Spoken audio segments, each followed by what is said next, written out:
I find a memorial of sorts here in the north of Colombia, not far from the border with Panama. It tells the story of the forced resettlement of an entire village. The military accused the farmers who lived along the Cacarica River of assisting guerrillas and drove the villagers across the border. That was 10 years ago. Many of the people were killed. Many went missing. But international human rights organizations are helping the villagers return. I travel up the Cacarica River to see how they're getting on. Ana del Carmen Martinez takes me to her village. It's not an easy journey. There are no roads or paths, and the boat trip takes 5 hours. Eventually, even the river becomes unnavigable, and we have to travel the rest of the way by foot. For a city dweller like me, it takes some getting used to, but Ana is in her element. Ya estamos diestros en esta vaina. She tells me her people are used to the difficulties and that she feels uncomfortable when she has to leave. She says when she returns like this, she forgets everything and is much happier.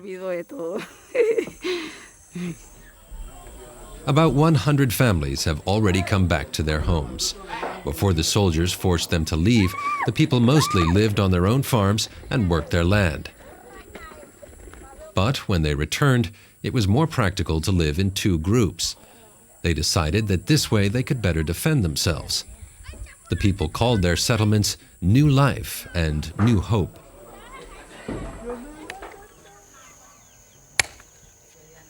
Weapons are not allowed. Not even soldiers can carry arms. Ana is one of the leaders of the community. Her husband was killed by paramilitary forces before the resettlement. She tells me she had to raise her children herself and that it was not easy. She had to work the land, run the household, and help in the community at the same time. A challenge for a woman, she says. Y para uno mujer es muy duro porque todo lo tiene que hacer uno, todo lo tiene que pensar uno. They eat mostly rice and corn cakes. There are no supermarkets here. Most of what the people eat here, they grow for themselves.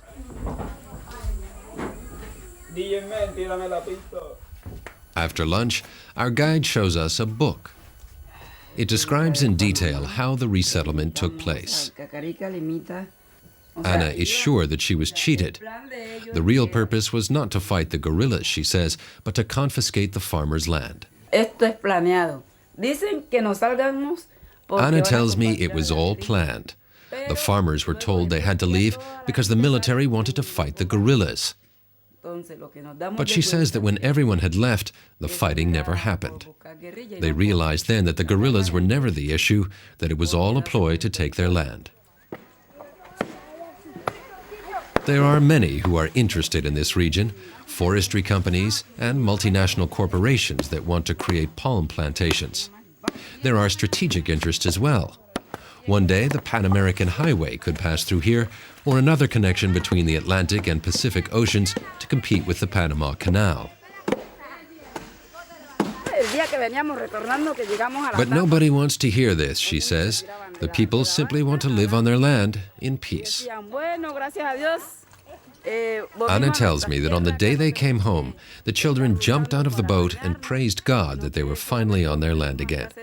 She says they can once again go swimming, that the children were overjoyed to be in familiar surroundings. Ana says that without their land, the people have no identity.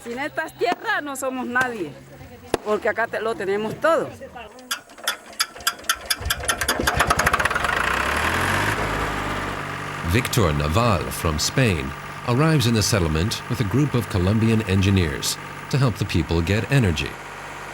A diesel generator is used to produce electricity for the machine that cleans the rice.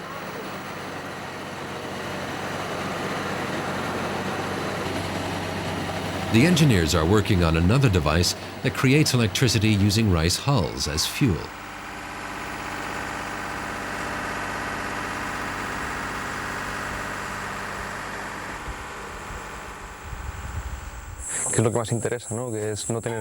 Naval says the most important thing is that the people are dependent on no one for fuel, that they can produce it themselves. This means there is a closed cycle between waste production and energy. Camilo Durango, a Colombian engineer, is convinced that energy independence is critical for the people who live on the Cacarica River.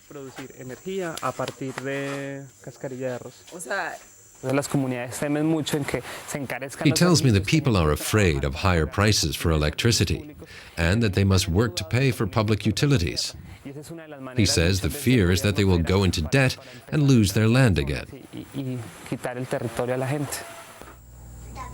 Out here, electricity is a real luxury. There's only enough for a few hours.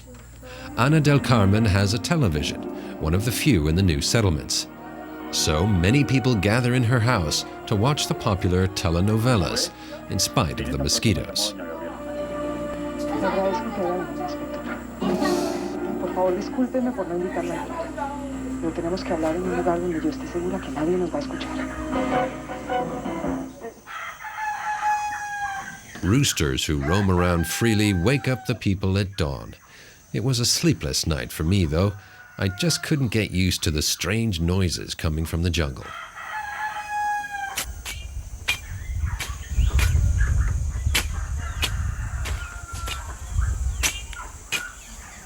Today, everyone is working to keep the jungle at bay.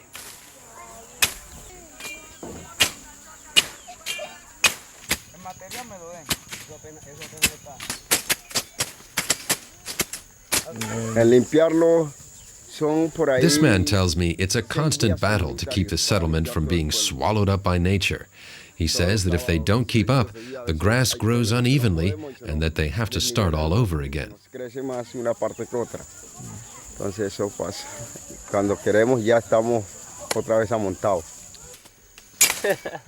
But everyone is an expert with the machete.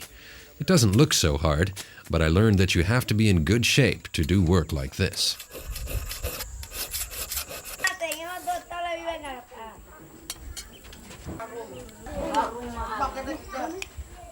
There are no doctors or hospitals in the area, but international groups help fund rudimentary clinics like this, so the people can help themselves. Infant mortality rates are already dropping as a result.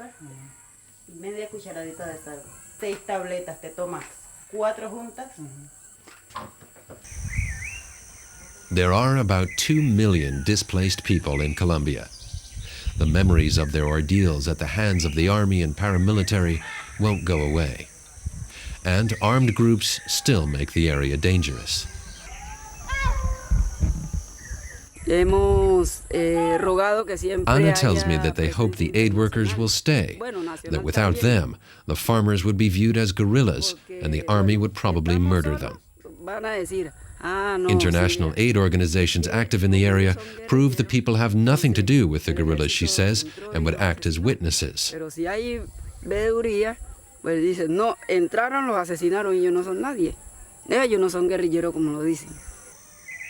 Ana del Carmen Martinez has taught me a lot about what it takes to be a displaced person in the jungles of Colombia.